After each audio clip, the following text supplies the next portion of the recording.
Kami telah hadir di tempat ini, kami telah memuji dan memuliakan nama lewat nyanyian kami tadi, kami telah mempersembahkan persembahan kami di awal tadi. Tuhan, sekarang kami juga mau mempersembahkan hati dan pikiran kami untuk mendengar firman-Mu. Biarlah Roh-Mu yang bekerja di atas kami semua ya Tuhan, yang hadir di gereja ini ya Tuhan, baik jemaat yang berdatang agar bisa berberkati oleh firman-Mu, mengerti apa maksud firman-Mu dan bisa melakukannya dalam kehidupan sehari-hari. Begitu juga membangun dan menyampaikan firman-Mu, tapi agar apa yang disampaikan seturut dengan firman-Mu, seturut dengan perintah. Terima kasih ya Tuhan, di dalam nama Yesus Kristus kami berdoa. Amin. Shalom. Shalom. Shalom. Ya, firman Tuhan pada minggu ini terambil dari Kisah Para Rasul 9 ayat 36 sampai 43, dan gereja kita mengambil judul Kuasa Tuhan yang Membangkitkan.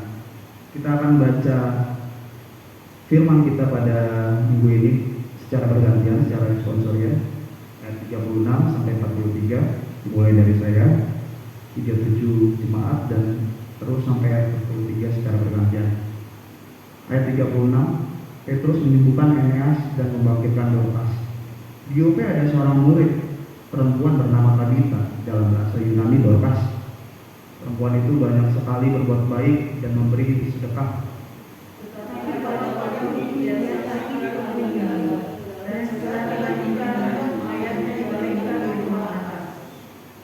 Lida dekat dengan Yope.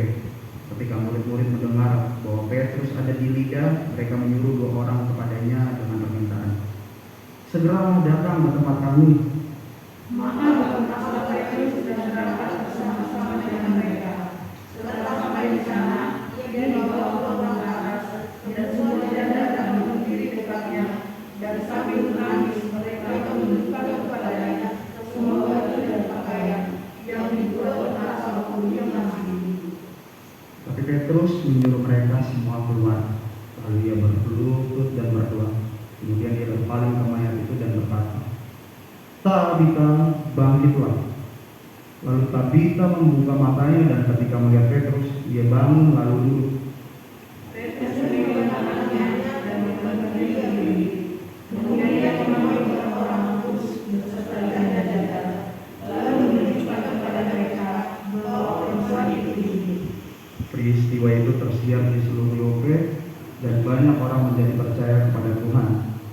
Kemudian daripada itu, Petrus tinggal beberapa hari di Yope, di rumah seorang yang bernama Simon, seorang yang mampu. Kita menyanyikan firman menjadi terang.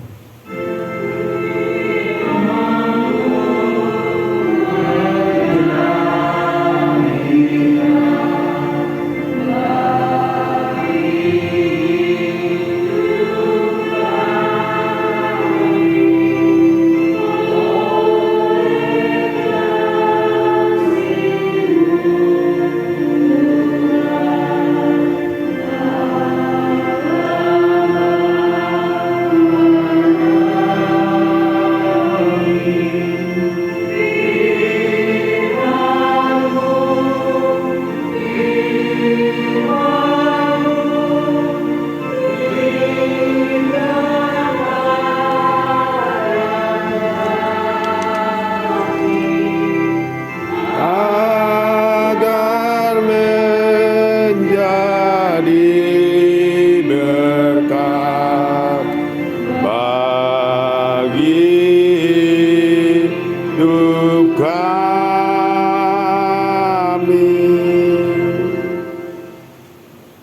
Shalom. Saudara-saudara yang dikasihi Tuhan, nama minggu kita ialah Minggu Jubilate, yang artinya bersorak-soraklah Tuhan. Tentang firman Tuhan pada hari ini yang terambil dari Kisah Para Rasul terkait tentang Tabita dengan tema kuasa Tuhan yang membangkitkan, pasti pemikiran kita langsung tentang kuasa Tuhan yang telah dilakukan oleh Petrus. Lalu yang menjadi pertanyaan di sini, pertanyaan awal bagi kita, selama kita hidup sampai detik ini, sampai tadi kita pergi ke gereja ini, KHKI Kota Bekasi ini, siapa di sini yang masih percaya besar kuasa Tuhan dalam kehidupan kita hingga saat ini? Hanya 2 orang yang percaya masih ada besar kuasa Tuhan hingga saat ini. Ya, mungkin semuanya percaya akan besar kuasa Tuhan, karena kehidupan kita tidak lepas dari kuasa Tuhan. Kita hidup, kita bisa bergereja seperti ini, itu semua karena kuasa Tuhan. Firman Tuhan kali ini membicarakan tentang kuasa Tuhan yang sungguh luar biasa. Betapa tidak luar biasa bahwa ada seorang perempuan bernama Tabita, kalau bahasa Ibrani Tabita, kalau bahasa Yunani tadi ada Dorcas. Dikatakan dia perempuan yang sungguh luar biasa. Kali ini Petrus, penulis kisah para rasul ini ingin menyoroti seorang perempuan juga. Ia adalah perempuan yang sungguh luar biasa baiknya kepada orang-orang di sekitarnya. Ia tinggal di kota Yope. Dan kebetulan di kota Yope ini adalah orang-orang yang perempuan-perempuan yang tinggal banyakkan janda. Janda-janda sebab suaminya sudah mati, karena kalau menurut teks ini sejarahnya perahu mereka karam dan tenggelam. Banyak suami dari para janda-janda tersebut berlayar dahulunya. Hal itu yang membuat di Yope ini banyak sekali janda gitu. Nah, bukan cuma itu aja yang menjadi sebuah kepedihan dari teks yang bisa kita lihat dari sini. Digambarkan di sini bahwa betapa pedihnya hidup dari para janda tersebut. Kenapa?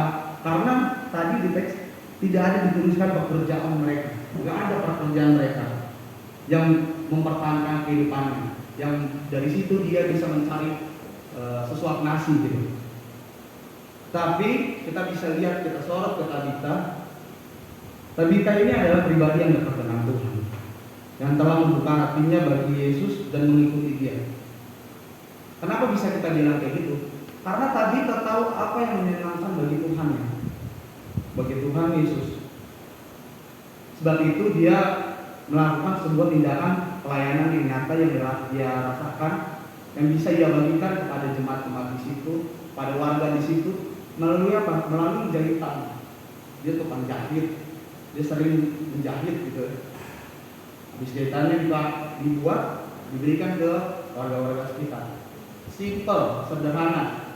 Yang mau lihat dari sini adalah kita tidak perlu punya, bukan tidak perlu sih, kita tidak diharuskan mempunyai sebuah kekayaan berlebih untuk berbagi. Dari Tabita di sini kita bisa mempelajari kemampuanmu sekecil apapun bisa bermanfaat untuk berbagi kepada orang, bisa sharing, bisa melayani sekecil apapun kemampuanmu. Dari Tabita yang hanya seorang penjahit, dia bisa menjahit, itu bisa membuat senang warga-warga sekitar, membuat senang ibu-ibu di sekitar itu, karena ada yang bisa menolong mereka untuk menjahit bajunya.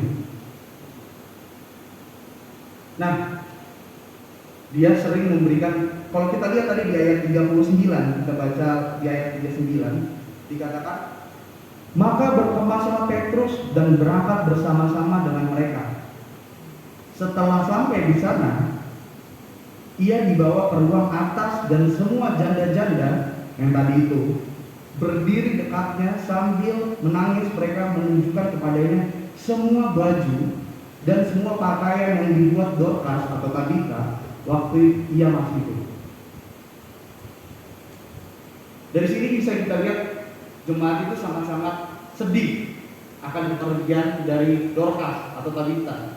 Dia sangat-sangat kehilangan akan kepergian Tabita ini, karena ya dia sangat baik.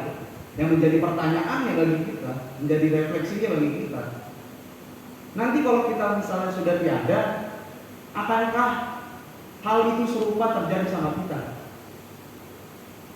Saudara-saudara kita, orang tua kita, anak-anak kita bakal nangis, sedih karena kehilangan kita, atau mereka merasa ya udahlah, udah nasibnya, Karena semasa hidup kita tidak melakukan sebuah hal yang berfaedah, sebuah hal yang menyenangkan hati orang banyak, tapi membuat gondok sesama. Simple, tetapi sangat bermanfaat. Simple sebenarnya membuat baju itu, tetapi sangat berkena di hati warga sekitar. Nah, hal yang serupa yang ingin kita lihat di konteks firman Tuhan ini berkaitan dengan tema, itu sedikit dengan Tabita. Dengan tema kita adalah kuasa Tuhan yang membangkitkan. Apa yang mau bilang di sini bahwa kuasa Tuhan itu bukanlah hal yang biasa. Kalau yang namanya kuasa Tuhan bukan kuasa yang ecek-ecek. Dari konteks cerita ini kita ingin diingatkan oleh Lukas penulis Injil ini bahwa kuasa Tuhan sungguh luar biasa. Kenapa? Karena kuasa Tuhan yang dipakai Petrus bisa membangkitkan orang yang sudah mati. Sebelumnya kita bisa lihat di ayat 32 sampai 35. Di situ Petrus menyembuhkan Eneas. Kuasa Tuhan juga yang dipakai oleh Petrus, bukan kuasa Petrus di situ, tapi kuasa Tuhan melalui perantara Petrus menyembuhkan Eneas dan membangkitkan Dorcas. Jadi di sini kita bisa lihat kuasa Tuhan. Yang namanya kuasa Tuhan bukan sekadar ecek-ecek. Yang namanya kuasa Tuhan tidak sama dengan kuasa-kuasa manusia. Dia pasti lebih daripada itu. Lalu dikala ia sudah mati, berkaitan dengan Dorcas,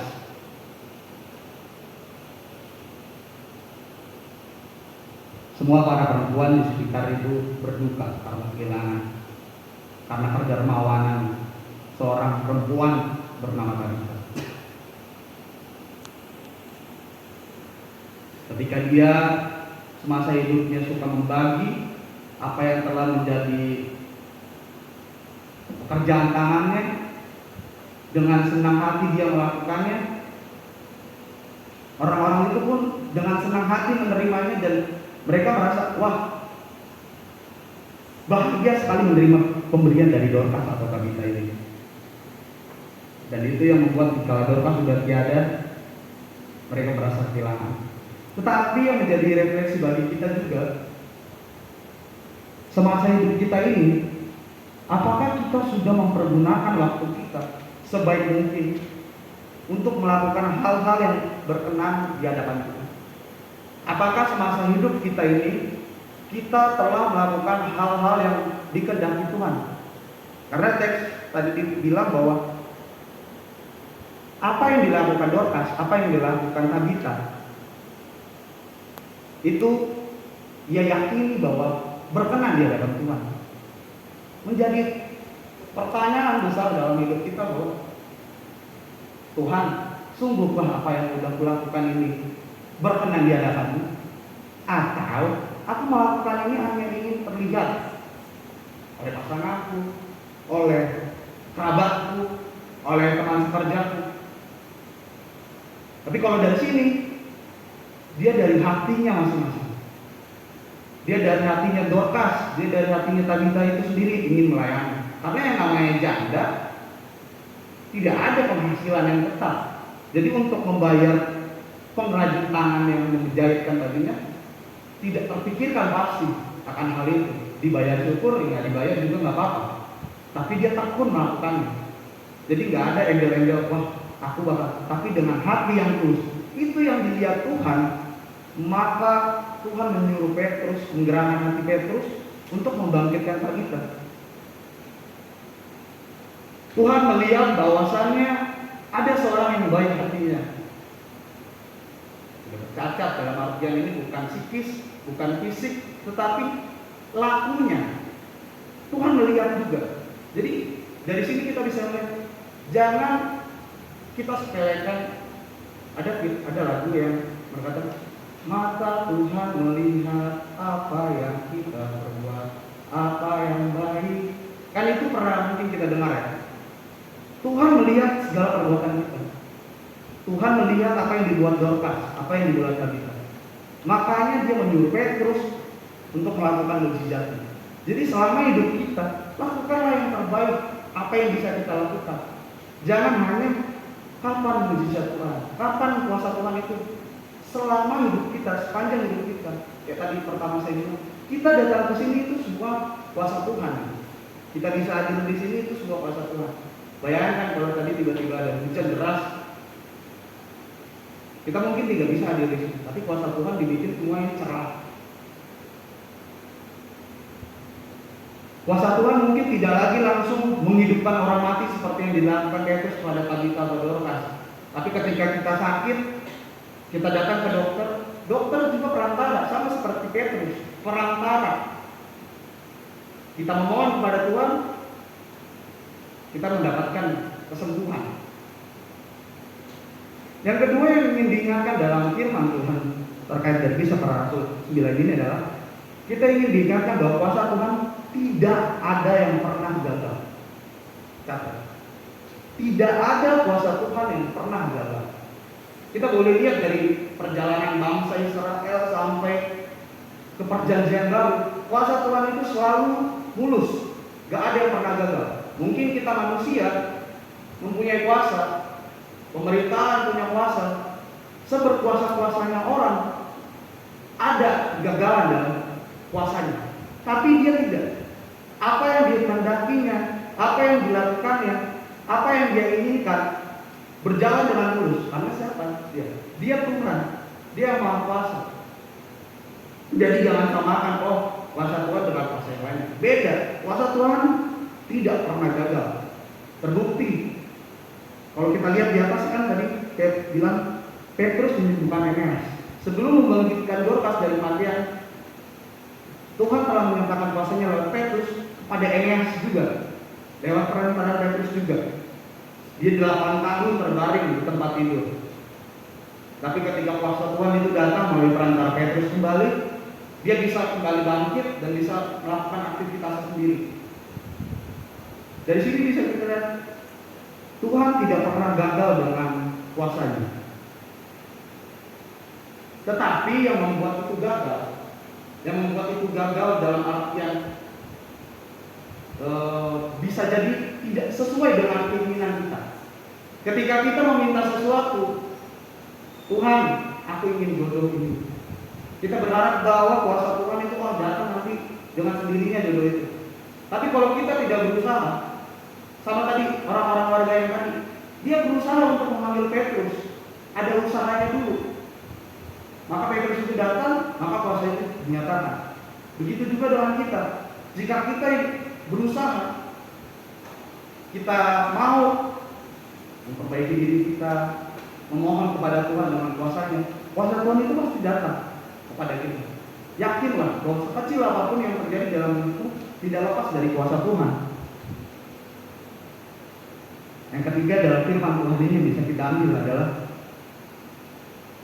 kita diajarkan untuk tekun pada akan kemahakuasaan Tuhan dalam hidup kita. Makanya di awal tadi saya bertanya bahwa siapa di sini yang merasakan besar kuasa Tuhan? Kalau misalnya kita baca, boleh kita baca bersama-sama di ayat 38. Ayat 38, 1, 2, 3. Lidah dekat dengan bopek. Ketika murid-murid mendengar bahwa Petrus ada di lidah,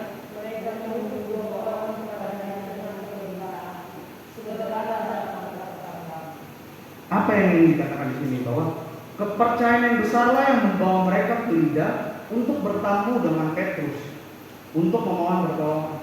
Kalau dia nggak percaya dengan perbuatan Petrus, kalau dia nggak percaya dengan kemahakuasaan melalui perantara Petrus, kemahakuasaan Tuhan, dia nggak mau berjalan sejauh sekitar 8 atau 12 km kemarin saya lihat di Google. Dia nggak mungkin mau berjalan karena zaman dulu nggak ada seperti sekarang kendaraan beroda. Mungkin dulu ada kuda, tapi kuda itu hanya dimiliki orang-orang yang mampu. Tapi di sini bilang karena kepercayaan mereka mau berjalan sejauh itu untuk bertemu dengan Petrus. Padahal di situ ada kemungkinan bahwa mereka tidak mau, Petrus tidak mau berjumpa dengan dia. Ada kemungkinan mereka juga tidak bertemu dengan Petrus. Jika Petrus tidak ada, karena zaman dulu belum ada handphone untuk memastikan seseorang ada di sini atau tidak. Tapi karena kepercayaan mereka, mereka mau berjalan segitu jauhnya untuk bertemu dengan Petrus untuk meminta kuasa Tuhan itu.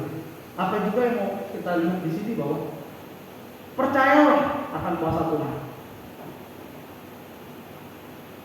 Dalam kepercayaan kita, lakukanlah bagian kita, usaha kita, bahwa Tuhan akan melihat pasti apa yang menjadi kebutuhan kita. Di sini dibilang bahwa Dorcas sebagai salah satu tokoh Alkitab yang memperoleh mujizat dari Tuhan melalui Petrus. Dalam konteks di sini, ia tidak terlalu banyak menceritakan seorang tokoh yang bernama Tabitha itu. Tetapi kita bisa lihat tadi kebaikan hatinya. Dia sering disebut sebagai santa karena sering memberikan, sering membagikan apa pekerjaan tangannya yang bisa dia berikan kepada jemaat. Kalau zaman dulu dibilangnya jemaat untuk kata warga. Dalam ayat 39 itu dikatakan